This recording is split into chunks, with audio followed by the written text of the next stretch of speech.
bom dia, sejam todos muito bem-vindos a mais um Café com Gratidão.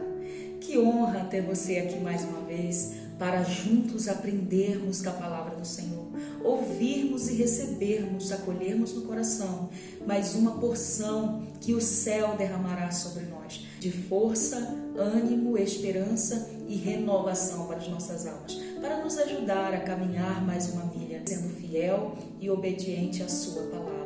E sendo fortalecidos para viver tudo aquilo que Ele já preparou, que já está disponibilizado diante dos nossos olhos. E a frase de hoje é de Patson Clement. Ela diz: recolha a verdade de Deus, guarde-a no coração e então resplandeça entusiasmaticamente. A palavra de Deus tem esse poder de fazer-nos resplandecer, de restaurar um novo cântico em nossos lábios, de restaurar a paz aonde havia somente guerras. A palavra de Deus tem o poder de renovar a nossa alma, o nosso coração, fazendo transparecer do lado de fora a mudança que Deus já fez do lado de dentro. De fato, Jesus veio para dividir a nossa história no meio, antes de Cristo e depois de Cristo.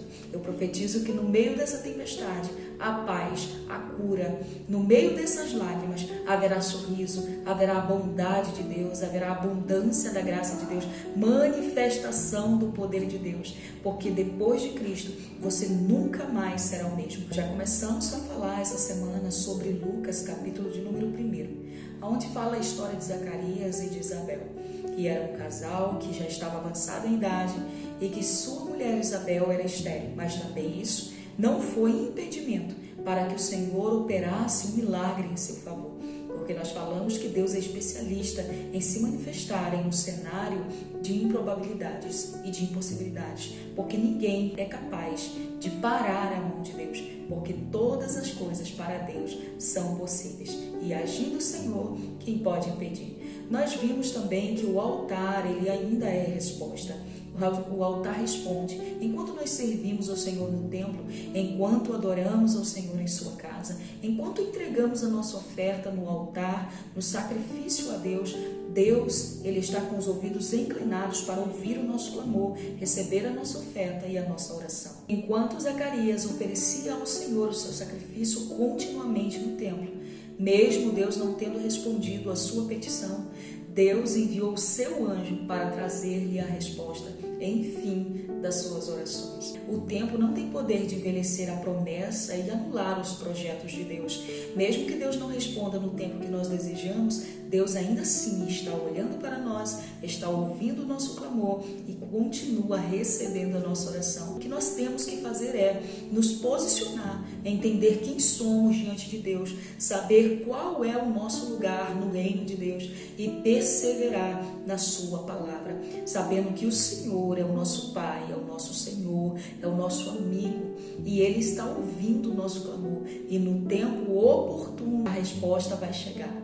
Não desista de orar, não desista de continuar a caminhar, não desista de servir ao Senhor, não desista de estar no templo do Senhor, oferecendo o teu sacrifício a Deus, a tua oferta, a tua vida, porque nós somos a oferta e o sacrifício a Deus. Enquanto Asaf estava tão preocupado e olhando para todos os lados e angustiado, Salmo 73 vai dizer que ele disse: e aí eu entrei no templo e eu entendi o fim dos ímpios. Ele cheio de questionamentos, cheio de dúvidas, cheio de mágoas, e o pé dele estava completamente em lugares escorregadios, em lugares que estavam o distanciando da presença de Deus. Porque quando olhamos para fora, nós tendemos a perecer. Mas quando nós olhamos para o autor e consumador da nossa fé, que é Cristo, nós somos fortalecidos em uma rocha inabalável, que é a sua presença. E ele disse: quando eu entrei no templo, eu entendi o final dos ímpios.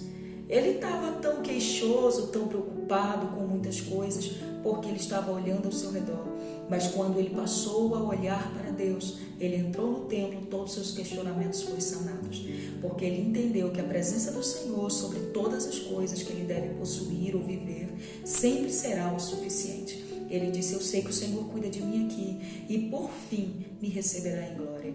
Ele glorificou ao Senhor por Deus ter aberto os olhos dele e voltado a alma dele, o coração dele unicamente para Deus.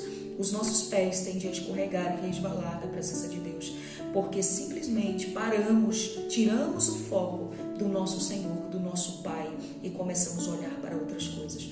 Volte nesta manhã o foco para Deus, porque sim, Ele pode fazer por você o que ninguém mais tem poder. A passagem de hoje é em Lucas capítulo 1, verso de número 12, que diz: quando viu Zacarias, turbou-se muito e foi dominado pelo medo. Apesar dele estar dominado pelo medo, pela aparição angelical dentro do templo, achando ele que ia morrer porque o sacerdote que se apresentasse a Deus de forma irreverente, ele era fulminado pela glória de Deus. Então Zacarias ele está completamente atordoado, porque ele acredita que o anjo vem trazendo o juízo de Deus. Aparições de anjos na Bíblia Sagrada ou era para trazer resposta de Deus ou juízo de Deus. Então Zacarias está atormentado, porque antes que o anjo fale o que foi fazer, ele pensou: certamente Deus não tem se agradado do meu sacrifício e vai me matar aqui agora. E começa a ficar completamente atormentado. Mas o anjo acalma o seu coração e diz: Zacarias, não tenha medo, porque eu vim aqui para te trazer uma boa notícia. A sua mulher terá um filho e o nome dele será João. Eu só vim te notificar para que você se prepare, que em breve você vai abraçar o projeto de Deus. Eu vim te notificar que ele já está pronto, esperando você, está amadurecido, está preparado, sua estrutura física, emocional e espiritual para abraçar o que eu colocarei nos teus braços. Eu só vim notificar que o projeto, ele já tem nome. Deus está dizendo que já está agindo em teu favor. Tem algo poderoso para se manifestar. E de fato, de verdade, você vai olhar e vai dizer: foi a mão de Deus que gerou esse projeto e que deu o nome para ele. Vai ser assim como o Senhor falou. Não vai ser como o diabo queria. Não vai ser como o mundo queria. Aqueles que olharam e pegaram a tua história fracassada e colocaram em assuntos postos em pauta nas mesas das suas reuniões vão ter que contemplar que você vai abraçar o projeto de Deus. E não foi o propósito de Deus criado por causa de João, mas foi João gerado e nascido para viver os projetos e o propósito de Deus. Todas as vezes que Deus olhar do céu para a terra e não ver ninguém que seja digno ou capaz e pronto para executar o projeto que ele tem para manifestar no real tempo presente, ele fará nascer alguém. Sansão nasceu para destruir os filisteus. Samuel foi o projeto de Deus para ser sacerdote e juiz naquele tempo. João Batista foi aquele que nasceu para preparar o caminho do Senhor. E Jesus foi aquele que veio direto do céu em carne para morrer pela humanidade, para que nós pudéssemos ser alcançados por Deus. De inimigos de Deus, pudéssemos ser filhos e amigos de Deus pelo vivo caminho que ele abriu. Note que ele está apavorado, dominado pelo medo, completamente sem estabilidade. E o anjo já acalma o seu coração dizendo: não tenha medo.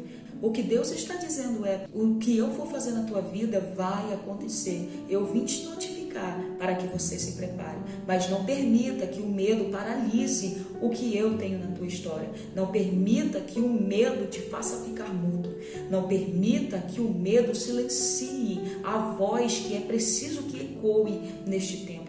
Não permita que o medo destrua a minha obra na tua vida, porque tudo que o teu adversário quer é te impactar com este pavor, é te mover do centro da vontade de Deus com este medo que toma conta da tua alma de viver tudo aquilo que Deus tem para você. Eu sei que por vezes o novo assusta. Ser transicionado de uma estação para outra às vezes nos apavora, porque nós não temos domínio do que está para acontecer, não temos noção do que nos espera e nós nunca estivemos nesses lugares de novidade que Deus vai nos colocar. O Senhor está dizendo: confia em mim, porque eu sou o Deus que pego na tua mão e te fortaleço e te levanto e te ajudo a romper com esse medo, com essas dores, com essas frustrações, porque você pensava que por tanto tempo nos bastidores, tanto tempo orando, tanto tempo clamando, tanto tempo ofertando, tanto tempo subindo à casa de Deus, tanto tempo consagrando ao Senhor, quanto tempo você entregou na presença do Senhor, não foi perdido, não foi empreendido. E Deus está dizendo: eu sei o quanto você se sacrificou, eu sei o quanto você adorou, eu sei o quanto você chorou, o quanto você se entregou e o quanto você ofereceu a mim. Mas os bastidores, eles não estavam te escondendo, eles estavam te preservando. Eles estavam te lapidando, te forjando, te amadurecendo, fazendo crescer as tuas raízes para baixo, para que quando alcançasse os lugares de estabilidade, os lugares de sustentabilidade, eu te daria crescimento para cima, porque raízes fortes são casas alicerçadas nas rochas. Raízes fortes terá um crescimento também saudável e estrutura. E Deus está dizendo, agora eu te notifico, agora eu me apresento para você e digo, não tem mais. Não tenha medo, só vai, porque eu te preparo a tua estrutura para viver tudo aquilo que eu manifesto nesse tempo. Receba poder, receba graça, receba força, receba autoridade de Deus, receba coragem. Seja forte e corajoso, como Deus disse a Josué, porque eu, Senhor, sou contigo neste projeto. Parece que todos passavam à frente e você ficava para trás. Acontecia na vida do da direita, na vida do da esquerda. Alguém abraçava o seu milagre, alguém vivia os seus projetos, os seus propósitos. Alguém se alegrava, alguém tinha um testemunho para contar. Alguém estava vivenciando algo grande, algo novo, algo surreal, algo sobrenatural e poderoso. Mas você não tinha nada para contar, não tinha alguém para abraçar, não tinha um projeto para viver, não tinha um propósito para cumprir. Mas Deus está dizendo, agora é a sua vez. Porque um dia você também, mesmo não tendo, não recebendo, você se alegrou com alguém. E a Bíblia diz, chorai com os que choram e alegrai-vos com os que se alegram. Eu sei que você chorou, agora é o teu tempo de sorrir. E sei que você foi fiel quando sorriu com o amigo do lado. Agora é o tempo dos amigos virem e sorrirem com você. Como disse Sara, quem olhar para mim se rirá comigo. Tempo de risos, diz o Senhor. Será que você pode adorar ao Senhor aí agora? Será que você pode levantar a tua mão, colocar a mão sobre o teu coração e exaltar ao Senhor? E dizer obrigada, Jesus, porque eu sobrevivi aos meus bastidores. Obrigada porque quando eu chorei eu achei que era o fim, mas hoje é tempo de sorrir. Porque o Senhor é o Deus que substitui sentimentos e emoções. O choro Ele transforma em risos e cânticos. O pranto Ele transforma em canções. As lágrimas Ele transforma em regozijos e em testemunhos. Aqueles que semeiam em lágrimas vão colher com alegria. Tem frutos sendo gerados. Frutos que foram gerados na dor, frutos que foram gerados no deserto, estão se materializando agora. Porque nós podemos envelhecer, o nosso corpo pode amortecer com o tempo, mas as promessas de Deus jamais. Diga a Deus obrigada, porque eu sei que a tua vontade é boa, perfeita, agradável. Obrigada por ter me escondido, obrigada por ter me guardado, obrigada. Diga a Deus, eu recebo essa palavra, não temas, eu não vou temer. Quando os medos vierem, quando as dúvidas abaterem, quando as dúvidas baterem, quando o pavor vier me assolar, eu vou clamar a ti, eu vou declarar, não temas. Receba essa palavra e até amanhã no próximo Café com Gratidão, ainda nessa série de vídeos sobre Lucas capítulo 1. Que Deus te abençoe, compartilha com mais pessoas para que também possam receber do que nós recebemos nessa manhã. Deus abençoe, até lá.